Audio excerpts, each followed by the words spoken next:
Rolling. I'm honored to be interviewed by Alex Jones, a truth seeker, fighting for justice in America. Now he's charming me. He's getting me all smiley. Aaron, when did you start to think something was wrong in the world, or start to find out about the whole banking cartel and the Federal Reserve System, the New World Order?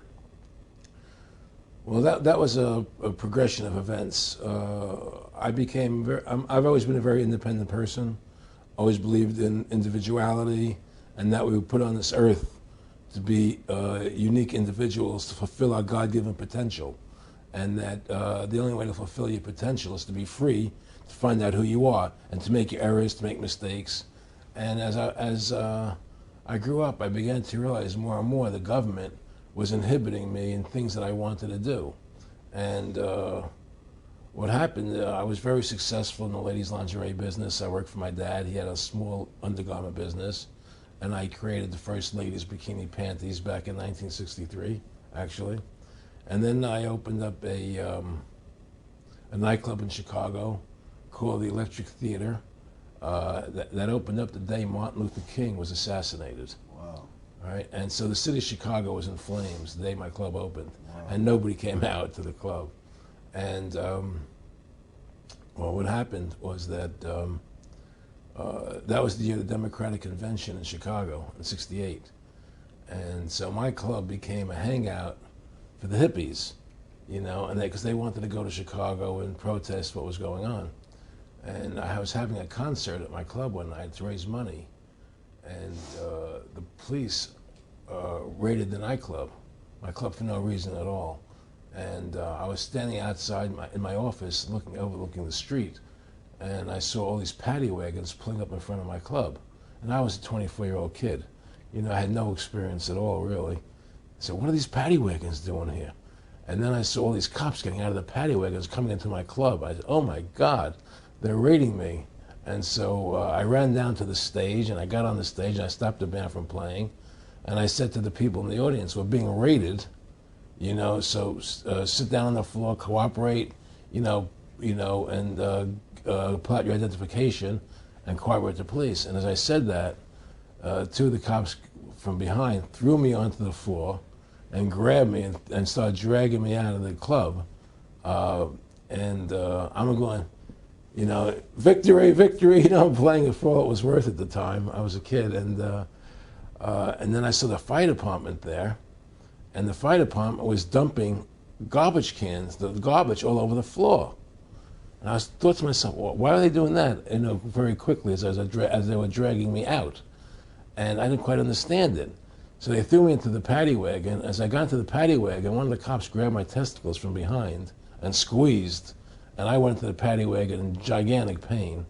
And the next person that came into the paddy wagon, the cop, as he was stepping in, the cops took the billy club, smashed him on the head with it, and just split his skull, you know, for no reason. I mean, there was nothing wrong. So that was kind of your wake-up. That was my awakening. Like, what is going on? I thought this was America. So I initially blamed it on Chicago and made a daily thing. It was Chicago. And anyway, it was the headlines of the newspapers the next day. You know, there was my picture in the newspapers, the headlines, Electric Theater short-circuited, it was raided. And in the article, they went ahead and they said that the reason they raided the club was because the fire department came there and saw it was messy, full of garbage, and the hippies started attacking them, which was totally not true. Those dirty hippies? It was totally false. You know, it was a complete fabrication. So they ran a false flag on you. They framed you. Yeah, of course. You know, and I was in shock. I said, people lie like that? People actually do these things? I couldn't believe it. You know, it was an awakening to me. And I went on television, I told people on television that they lied. Nobody cared. Nobody cared what the truth was. You know, it was shocking to me. And then a week or 2 weeks later, I forget exactly what it was, two cops come to see me, a lieutenant and a sergeant, a captain and a sergeant. And they said, Mr. Russo, we're sorry if you got hurt that night at the club in the raid, but we're here to tell you that if you want to keep the club open, it's going to take $2,000 a month, and we're going to come see you once a month, and whenever we have to raid you, we're going to call you, you know, and we'll let you know we're going to come in tonight and raid you. This was mafia. Well, the police mafia, Yeah. you know. And actually, it was actually more interesting that they said, listen, there's the A plan, there's the B plan, and there's the super deluxe plan. And this one, of course, each one will cost you that much money a month. Which one do you want? What was the super deluxe? That's the one I took. That was a $2,000 a month plan. And I took that plan, and I paid them $2,000 a month, and they left me alone. And whenever they were going to raid the club, they would come there, we're going to have a phony raid tonight, you know, just to look good for the people in the neighborhood, you know.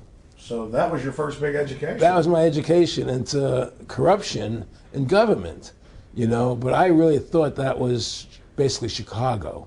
I didn't realize it was the whole country was like that. And so that was my wake-up call, that people lie and cheat and steal.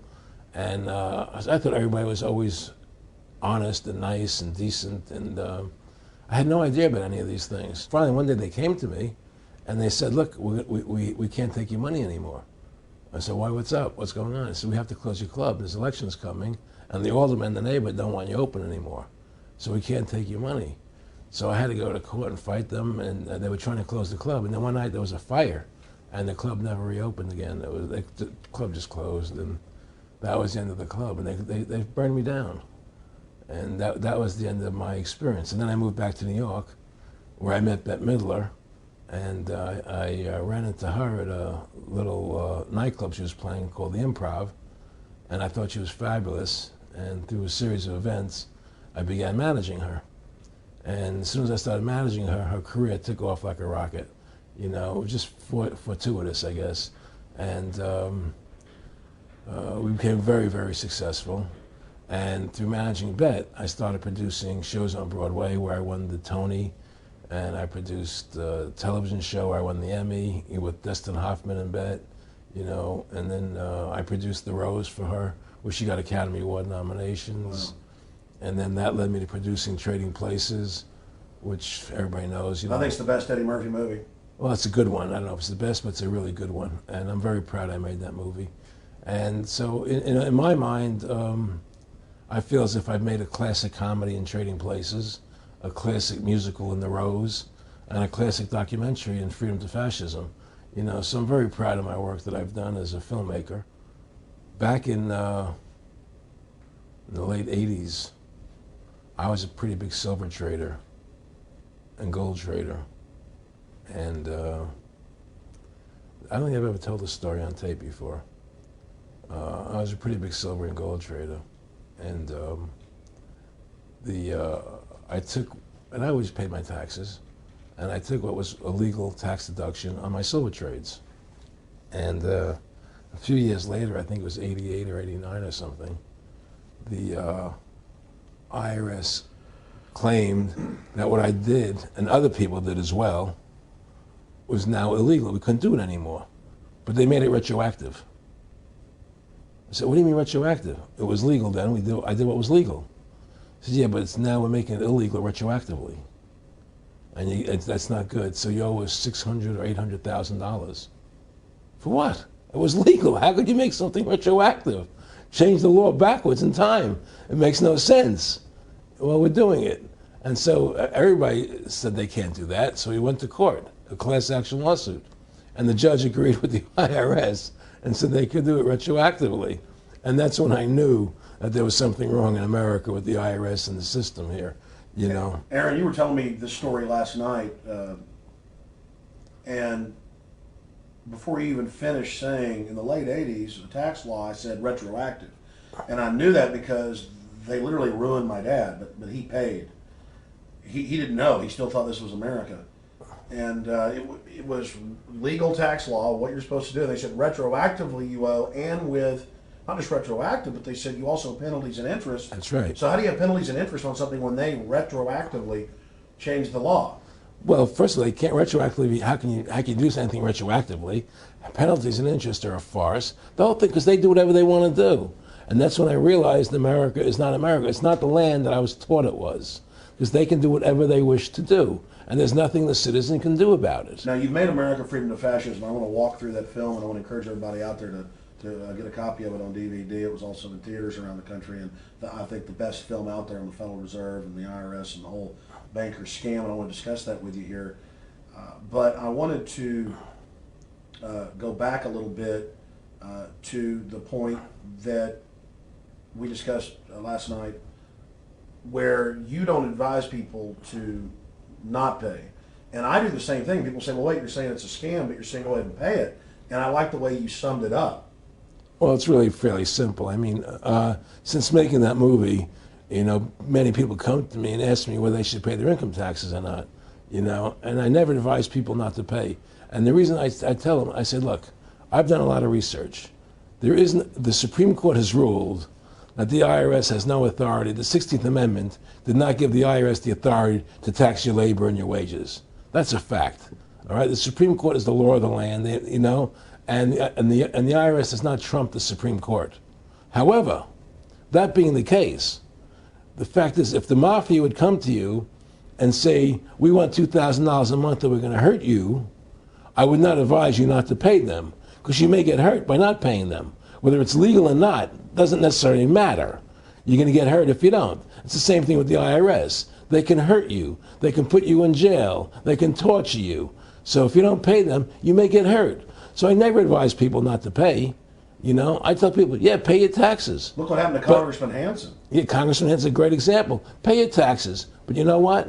Shut down the Federal Reserve System, and eventually you won't have to pay those taxes anymore. See, the IRS is a symptom of the problem. The real problem is the banking industry and the bankers in this country. That's where the real problem lies. That's the root of our problem. That's why we've lost America. Okay? So yeah, pay your taxes, because if you don't pay them, you might get hurt. And I've heard all the arguments, what tax protesters say and so on and so forth. And I don't call them tax protesters. I call them the tax honesty movement, because they're being honest, at least. But the fact of the matter is, you're being forced, you're being compelled to pay it, because you're facing jail sentences, you're facing time, you're facing corruption of the courts if you don't pay, right? And so you pay it, because just like you'd pay the mafia. But with the mafia, at least you have the government to call and try and help you to get past the mafia, to protect you. Here you have nobody to protect you. The American people are living in a matrix. They don't understand the truth of how things are working in this country, And let me give you an example of what I'm talking about. The very fact is that if you ask 100 people on the street, what kind of government is America supposed to be? 99% of them will tell you a democracy. America is supposed to be a democracy. But that's a lie. That's an illusion. The word democracy is not written into the Constitution at one time. It's not in the Bill of Rights. It's not in the Declaration of Independence. The Founding Fathers hated the idea of a democracy. They thought it was the worst form of government there is. And I agree with them. Because in a democracy, 51% of the people control 49% of the people. If you're part of the 49%, you're not free. America was founded as a constitutional republic. And in that constitutional republic that we have, 99% of the people can't take away the rights of 1%. You have your rights because you were born with them. You have God-given human rights that nobody can take away from you. The government, the majority, no matter who they are, I can't take away your rights. And that's what our founding fathers gave us. But the psychological operations that they do to us, they make us believe that we're a democracy and that majority rules, you see? And they want you to believe that. Because then they tell you this poll says this many want this and this many want that and this many want this, and it doesn't have anything to do with anything. Well, Hitler was elected. Hitler was elected. Hitler did everything legally. And in a constitutional republic, a minority is protected against a majority. Wasn't it Benjamin Franklin, to paraphrase, that said democracy is two wolves and a sheep voting on what's for dinner? Exactly. And then he also said, in a republic, the sheep would have a gun to protect himself. And that's the truth. America is not a democracy, but you ask the most intelligent people what form of government America is supposed to be, they'll say a democracy, because that's what they've been brainwashed. They've been psyoped into believing that. They believe that we're in Iraq. They believe we're in Iraq to promote democracy. The word democracy, you hear George Bush saying democracy means freedom. No, democracy equals New World Order. Democracy equals slavery. The word democracy is not synonymous with freedom. It's the opposite of freedom. Democracy is the worst form of government you can have because it's majority rule. And the government can tell you exactly what they want to tell you to do because the majority wants it. I don't care what the majority wants. I live my life as I choose. And if I don't commit violence, theft, or fraud against another human being, I can live my life as I wish. That's my choice.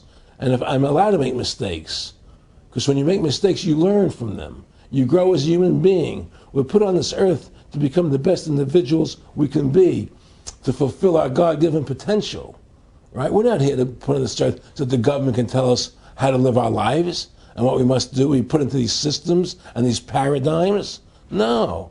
The same thing in health. You know, if you're sick, you have to have a certain protocol. Nonsense.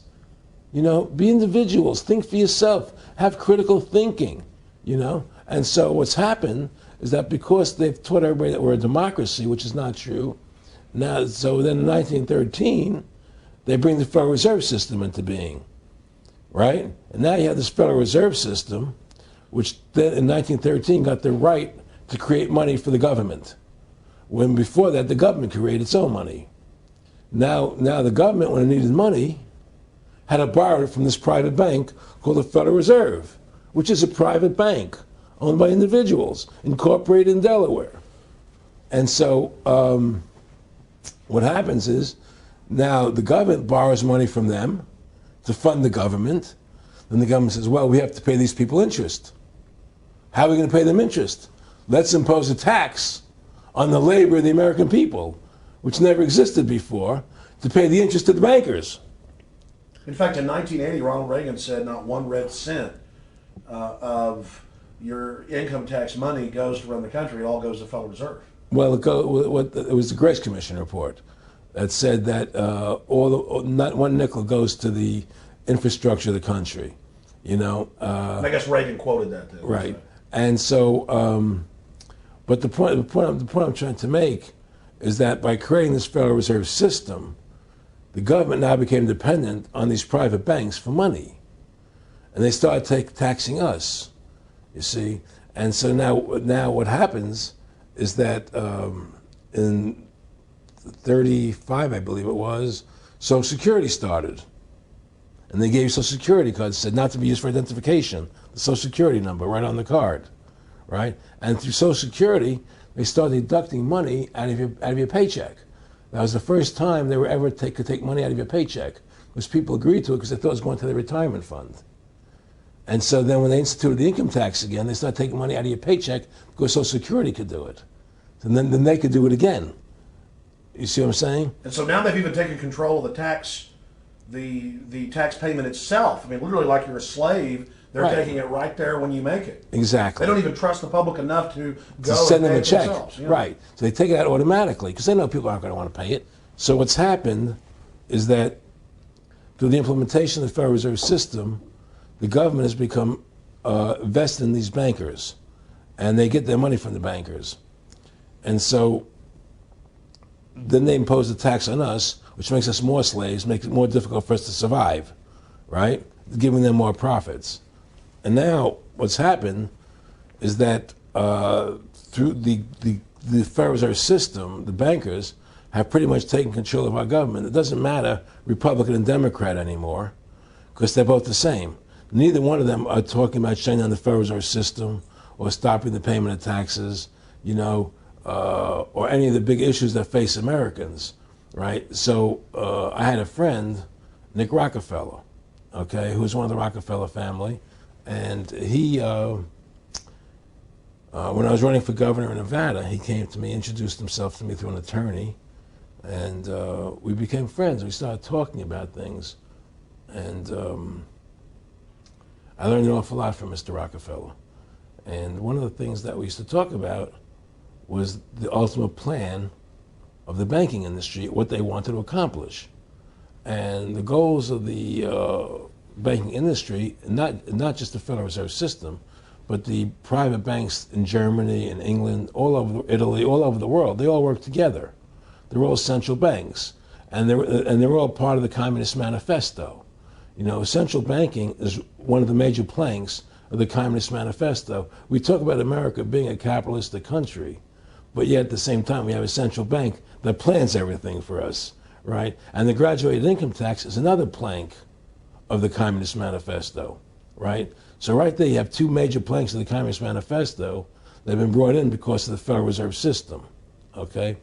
So the ultimate goal that these people have in mind is the goal to create a one world government run by the banking industry, run by the bankers, and they're doing it in sections. The European currency, the euro, and the European Constitution is one part of it.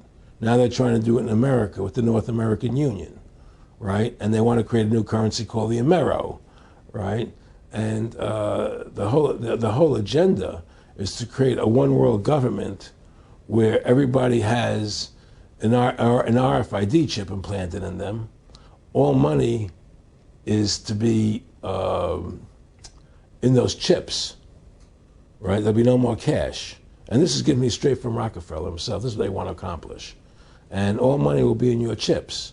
And so instead of having cash, anytime you have money in your chip, they can take out whatever they want to take out whenever they want to. If they say you owe us this much money in taxes, they just deduct it out of your chip digitally. Total control. Total control. And if you're like me or you, and you're protesting what they're doing, they can just turn off your chip. And you have nothing. You can't buy food. You can't do anything. It's total control of the people. And that chip's connected to a database that has your purchasing records, what you do, what Everything. you sell. Everything is in there, you know? And so they want a one world government controlled by them, everybody being chipped, all your money in those chips, and they control the chips, and they control people. And you become a slave. You become a serf to these people. That's their goal. That's their intentions. Eric, can you be specific about when you met Rockefeller, how it happened in these discussions? I met Rockefeller through a female attorney I knew who called me up one day and said, one of the Rockefellers would like to meet you. I had made a video called Mad as Hell, and he'd seen the video and wanted to meet me and knew I was running for governor of Nevada. So sure, I'd love to meet him. And I met him and I liked him, and he was a very, very smart man. And we used to talk and share ideas and thoughts. And he's the one who told me 11 months before 9/11 ever happened that there was going to be an event. Never told him what the event was going to be, but there was going to be an event. And out of that event, we were going to invade Afghanistan to run pipelines from the Caspian Sea. We were going to invade Iraq, you know, to take over the oil fields, establish a base in the Middle East, and make it all part of the New World Order. And we'd go after Chavez in Venezuela. And sure enough, later, 9/11 happened. And I remember he was telling me how how you're going to see soldiers looking in caves for people in Afghanistan and Pakistan and all these places. And there's going to be this war on terror, of which there's no real enemy. And the whole thing is a giant hoax, you know, but it's a way for the government to take over the American people. He told you it was going to be a hoax. Oh, yeah. Oh, yeah. There's no question.